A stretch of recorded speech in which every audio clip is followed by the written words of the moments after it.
Joining us is Daniel Newman, the CEO of the Futurum Group. Daniel, it's great to have you. And I think, we need to ask what stops the Alphabet train. Although today, finally, this whole kind of, what do we call it, tech tantrum is certainly taking Alphabet down with it. Yeah, Kelly, great to see you. Alphabet is a company that's done all the things right. We have talked many times over the years, you and I, and it was underrated for a very long time. And I think it's now being fully appreciated for what it's doing. But coming into earnings, we expect to see Google Cloud continue to deliver. It's going to be 35% growth once again. And this company continues to build its entire infrastructure largely on its own cash flow. And that's what I really like is people are sort of throwing tantrums. This is a company that really can't be thrown out with the bathwater. There was a lot of concern, is the advertising model going to break? Is OpenAI going to harm its business long term? And I think it's answered all of those questions with Gemini. It's answered those questions by continuing to see its Google search numbers strong, YouTube numbers strong, and it's delivering the cash that it can make these CapEx investments. So while today's been an absolute wreck, it's very hard to watch what's happening. Google looks very good. It's interesting because the story with Google is either it's going away or it's a monopoly. When ChatGPT came on the scene, it was there goes its business model. I mean, a real existential risk to their credit. DeepMind, everything. They come up with Gemini, and now they seem hard to topple. So the Google trade has done much better than the NVIDIA OpenAI trade over the past couple of months. But do you think that continues?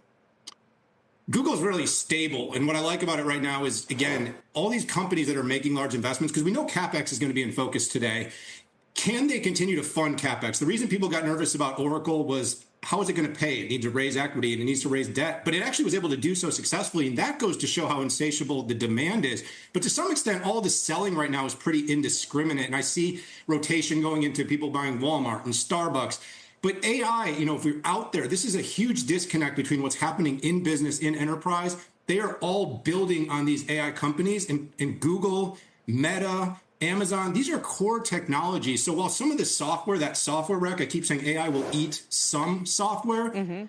Google, Amazon, Microsoft, these companies are absolute staples. And the people that don't think NVIDIA is a value at, just over 20 times forward right now, I don't know what they're thinking. But to some extent, I would ask then, could you be long both and sleep at night? In other words, can you be long Google saying Gemini is going to win, and can you be long NVIDIA saying, whoever they're powering, OpenAI or whomever else, is also going to win all at the same time?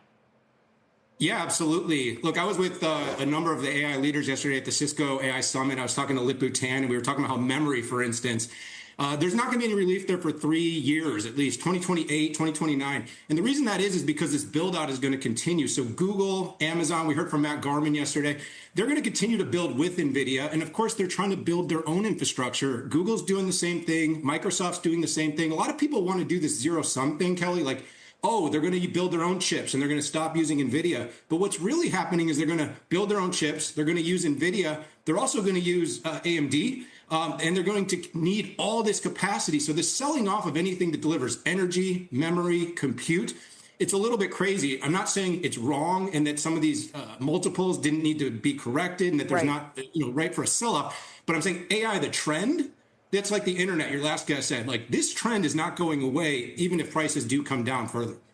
So you're sticking with the AI suppliers, let's put it that way, the ones who are building out the ecosystem. Quick final question then. Yeah. What about software? Do you just say, we'll see?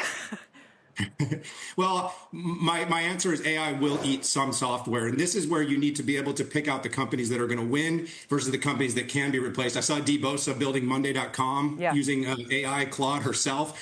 That's a real problem for some companies. But, I look at ServiceNows, I look at Oracle's. These are core business, and I call them the rules and the rails. Until AI can do both build the software, but also manage that every day, updating the rules and the rails of running these businesses, it's not going to disrupt it. I see these two things working together. I see Anthropic and ServiceNow partnerships. I see OpenAI, Salesforce partnerships. I think ultimately they need access to the data that these leaders have. But the re-rating is real, Kelly. So the forward multiples will probably never be what they were at their peak.